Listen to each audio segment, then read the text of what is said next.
So do you whose side of the story do you want? Yeah, it depends on who you ask, right? But it was definitely a mutual game night. So we got together on a mutual game night to meet each other. And I guess the whole story isn't important, just that I, of course, won the game night. I think that's the most important part.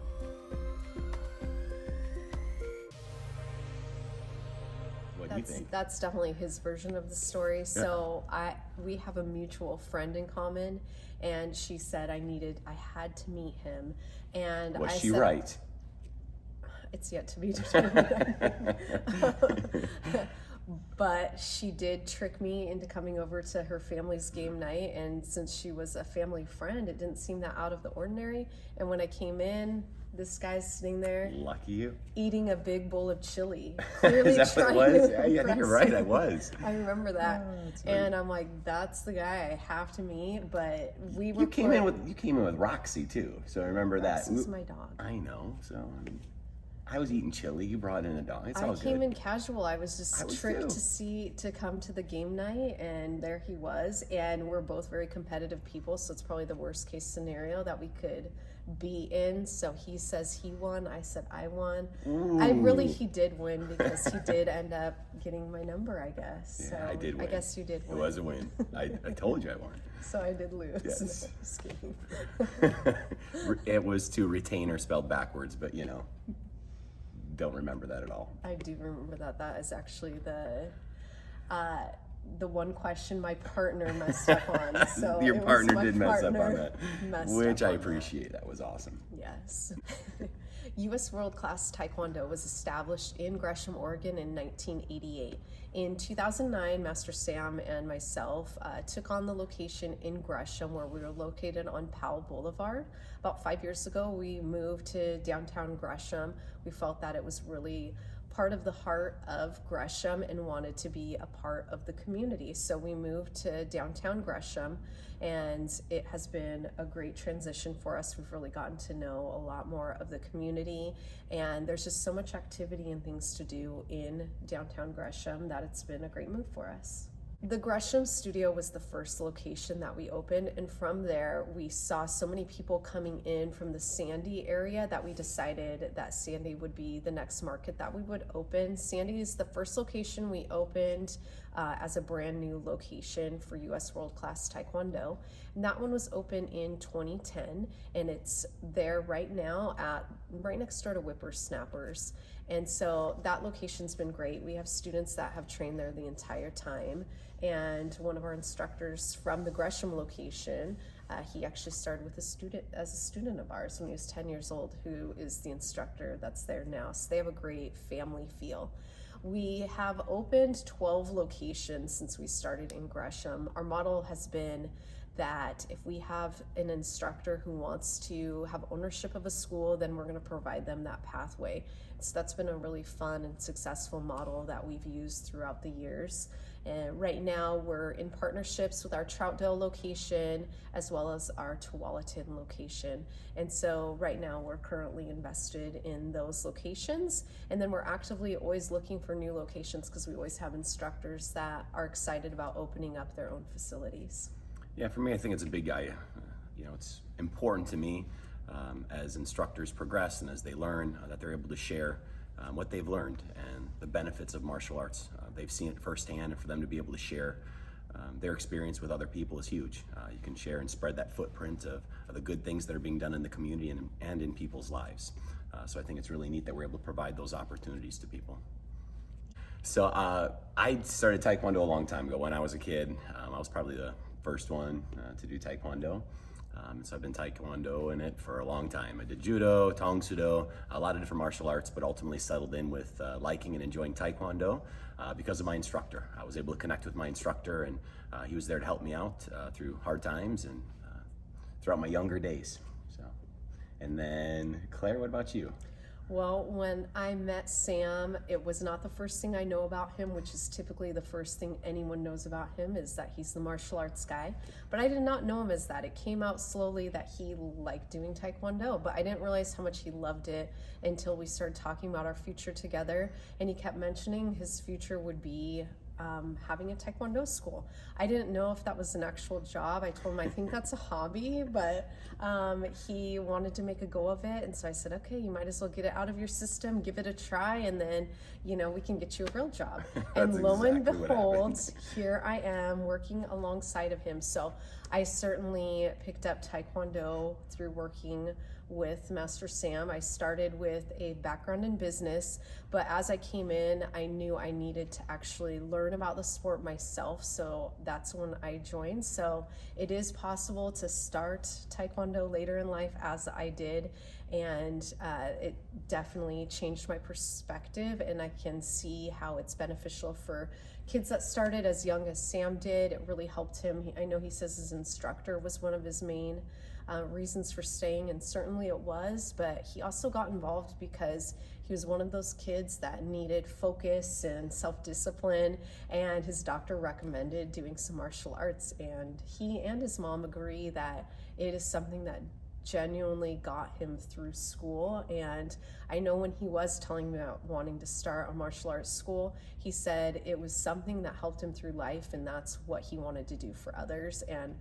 I joke about Taekwondo in the beginning, but when I heard that, I knew that that was his purpose and that's what he needed to do, and I was able to learn that firsthand as well. If you've ever tried to learn anything from your spouse, then you'll know people think it's easier to learn from your spouse, and people think maybe through osmosis. I should know Taekwondo because he knows everything about Taekwondo, but that's certainly not the case. I have done lots of sports, and Taekwondo is very complementary to other activities, but it was definitely a learning curve, and it is much harder to take instruction from your spouse, especially when you're in a sport where you need to be respectful and set a good example in front of she your doesn't other listen at all. She was terrible. People love her in class though because she's so entertaining. She'll say all the things that everybody else is thinking, and it's because of her that I saw classes differently too, though. As far as the activities, the exercises, the warm-ups, she changed it all and definitely brought in an element of entertainment, and our bickering back and forth during classes is hilarious. So I enjoy it, and it definitely livens up the class. But in all seriousness, it's been really fun to go through that with him. I definitely would tell him how I needed to be taught, and he'd be like, all right, fine, but I'm telling you, this is the way to do it. And as much as I hate to admit it, he does know what he's talking about. When it comes to Taekwondo, he definitely does know what he's talking about. It's the first time you've said that. And you have it on video now, I like so that. We'll take it. Probably have to listen to the What I love is how you always, when you take class, you'd say, hey, what are you teaching today? And I tell you, and you say, no, you're not. You're going to teach this instead. Well, I don't want to wouldn't learn say that. no, you're not. I'd say there's certain pieces I didn't want to do. So I'd make recommendations to other things you could be teaching. That's hilarious. People love that. Yeah. So the ages we teach are really as soon as they can listen and follow directions. So we say from anywhere from 3 years of age on up. That's my definition of it, but you're probably definitely more. So we teach starting at age 3, and in that class we are teaching skills such as listening and following directions. And then when we see a student's ready to move up to learn more traditional Taekwondo techniques, we certainly do that. Our younger classes are some of our most popular classes because it really fills a gap in the community for things for younger kids to do, where they're actually in an environment where they're going to make friendships and learn different things. And it's been a very popular class for us, and it's so fun to see kids.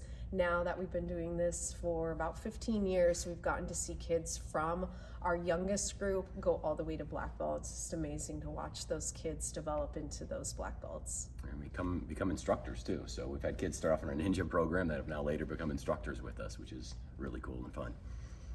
So our percentage, our student population, the way that it works, we have probably about 70% kids and about 30% teens and adults. We definitely have more kids than we do teens and adults, but we do have a really strong teen and adult program. I've always said that you can tell a martial arts instructor in the school legitimacy, if you will, of what they're teaching based on their adult population. If the adults take martial arts and Taekwondo, you can't fool them. You can't fool adults into thinking you know martial arts when you really don't. And so I think anybody can get a children population running and going, but in order to get an adult population going is a little bit more difficult. But we have ages, and we have a wide range of people and students that train of all ages. So, but yeah, 70-30 I think is about the split. What do you think? I would agree with that. Okay. Raising a family as a martial arts school and as a business owner is crazy. Not if you're a business owner. I think you know that your Yeah. child secretly lives in your business. Yeah. Right? Yeah, they do. They really do. And it's been fun seeing all of our different kids progress through the years. I mean, I love all the pictures of them sleeping on body shields. You know, like we have blue body shields that we use for kicking. I think every one of our kids has a picture of them sleeping on a blue body shield behind It's a counter like a somewhere. rite of passage Yeah. in our martial arts child It really is. pictures. It really so, is. but it's been fun. I mean, I literally can remember somebody coming in to get a schedule, and they kind of look behind the front desk. They're like, "Is that a kid down there?" I'm like, "Oh yeah, that's my son. He's asleep on the floor." But yes, our kids have grown up in martial arts, and we have ages 3 to 14 training Yeah. of our kids, and so it's been fun to watch them progress. They Yeah. each have their own individual personalities, and their individual journeys through martial arts have been that different. Yeah, they're hilarious. You know, our 3 and 6-year-old. I'm sorry, I can't dare call them 5 anymore. No. Our 3 and 6-year-old both take our ninjas class together, and they're hilarious. Mabel, our youngest, is probably the loudest one in class, which is super fun and cute. And it's not surprising though. Oh no, it's not. And then Aaron, he's our 9-year-old, just turned 9, just got his black belt. He's been awesome. He's been training in Taekwondo now, jiu-jitsu, doing competitions, and he's just been a superstar. He's one you can always find Yeah. in the martial arts school. Yeah. He's there at least like 4 to 6 hours a day. I always call him a modern day superhero. He's respectful, he's helpful, he works hard, he knows so many different things. And then my oldest, Ammon, he's 14 now. He's a teenager. He's a troublemaker. He's amazing. He's our flipper, tricker. He does a lot. He's been on our leadership team now, and so he does a lot of flipping and He doesn't walk around Stuff. anywhere. He like flips around. he does. So, It's always been his thing, though. and it's so common for us that I don't even notice it. And people will be like, "Did you just see what he did?" And I'm like, "Oh, I'm not even sure what it was, but yeah, I'm that's sure. that's him." Yeah. So that's what he does. Yeah. So yeah, it's really cool. I find it as a special experience for all of us to be able to connect, to be able to be an instructor and a father is, you know, it's a fine balance, and it's something I continually work on to try to be better at. Taekwondo, from a respect standpoint, is a little bit different. It's different than what they see sometimes at school too. How do we make sure that they know the protocols and procedures? We just start them off as soon as they're learning it from white belt on. We make sure that they understand and know what's expected. And when you teach them what's expected, it makes it a lot easier. But I think the other big thing that we do that's a little bit different too is, although I'm Master Sam and the instructor, I make sure to give everybody respect. It's not like I expect people to give me respect because of my title or who I am. I think that's ridiculous. I think everybody needs to earn respect. And so as I respect the students as they come in, I earn their respect and trust over time. And so as they see me bowing to them, being respectful to them, saying sir, ma'am, and addressing them how they'd like to be addressed, they see that I respect them, and in return they respect me too. Obviously it's not just sports specific, but it's home life too. You know, a lot of times we're dealing with kids with different home lives, and to help make sure that we're still being able to teach that respect, that discipline is important. Our black belts really help to cultivate the environment that we have at US World Class Taekwondo. We have black belts in every class, and when kids come to class, they see these helpers that are great role models that they aspire to be like, and because they're demonstrating these values that we have here, they try to assimilate that, and so they follow suit and they want to be like their instructors. So it's just almost natural for them to start following what they're doing, showing respect to other people. They'll hold open doors, they'll run to hold open doors for each other, and just to be kind to each other. And it shows when we do different events where we have martial arts kids and other kids coming to it, you can definitely see the difference, because in martial arts, the kids have been taught to listen and focus during instructional periods, and you can see that through other activities that they do. So I think those are It's very beneficial for kids to do martial arts, even if they're doing other sports. I would say probably 60% of our students do other sports, and it's something that their coaches, instructors always tell us all the time that they can see the improvements they've made in their sport through martial arts. No one actually comes to Taekwondo asking to learn how to do Taekwondo. Believe it or not, parents come in and they are here because they want their child to gain confidence. Their child might be being bullied at school, or they're the bully at school. And so they're seeking help in some of these character development situations, and that's what we are here for. We don't always teach Taekwondo. We're teaching life skills here. And my favorite part of this business is when a child comes in, and oftentimes they'll look out on the floor and they're coming in during a variety of classes. It may be our advanced class, and they'll be like, I can't do that. And we get to tell them that you can do this. Martial arts can help build confidence in lots of different ways. I've seen it personally in my own family, my own son. Throughout training, we want to make sure we're sending the right messages. The most important message we can do is that they're doing a great job. For me, in order to build confidence, it really does start from the first class.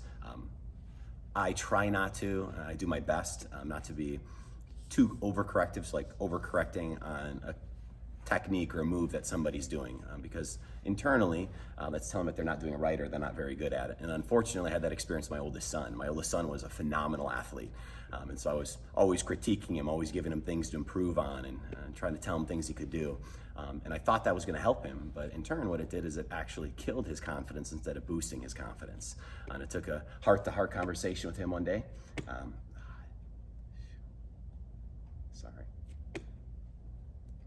So it took a heart-to-heart conversation with my son to realize the mistake I'd made. I would correct his technique a little bit too much. And so over time, I realized that it was much better, instead of correcting everything, it's just to continue to build his confidence. I can make some of those corrections later. So as we're teaching kids and as we're trying to build that confidence, we let them know they're doing a great job. We have to remember that a lot of times at home and other sports, they're not getting enough praise. People aren't complimenting them enough, telling them that they're doing a great job, that they have value, that they have worth. And so by making sure that they're just putting a lot of effort and energy into their motions and moves, the technique we can teach later. But that confidence is more of a foundational technique that's going to help them be able to be successful, not just in Taekwondo and in martial arts, but in any other sport or anything else that they're doing. I'd say Gresham is home. The reason why Gresham is home is because as we go out to the stores and we're out in the community, we recognize people. I recognize students that I've trained, years ago, and current students that we're continuing to train. And so for me, it really becomes our home. We recognize and know people all throughout the community, and to be able to see them working at different jobs and having different responsibilities and being able to see that maybe we played a little bit of an impact in their lives and their successes is huge. And so to be able to know that maybe I've played a little bit of a part in the impact is huge to me. Gresham is community. This is where our home is, and you can go to a neighboring business or your neighbor themselves, and somebody's always going to be there to help and support you and give you your reason why you do what you do. And I don't think you can find any of those other things in just any community but Gresham.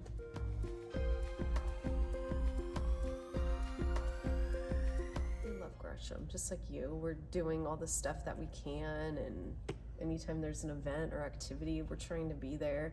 I mean, I think it used to start with just getting our name out there before, and now it's definitely not about that, because I feel like most people know, oh yeah, you're the ones over here. It's not about that. It's just about helping and being a part of something bigger, and seeing, like he said, seeing those kids that used to be here that now they're, by the time they're 10, they're bigger than me, but Well, you got to think about how many times we go to restaurants now, or I visit places. Oh, I scare them, yeah, but I also go there because I know they're there. I want to see so-and-so. He's always teasing kids like, your mom's told me I'm going to come to your house if you don't clean your room, and they're like, the next time they come in, they're like, I cleaned my room, ask my mom. And then so we'll go to a store, and he's in regular people clothing, and kids are like, why is he here? He is checking up on me. Well, I think that's just so cool too. Think about it. Her sister just came to visit with her. Her sisters came to visit, and as we're out at stores and stuff, just you recognize people as you're there. Even when we're in Portland now, it's we're in Portland, having dinner, and there's just several people we know. It's so cool to be able to have that kind of impact and be able to say hi to people and be able to connect. You know, so our little community of Gresham just continues to get bigger because we see people outside of Gresham all the time that, you know, we're able to connect with. So it's pretty cool and fun. So, okay. Yeah. Cut. Yeah.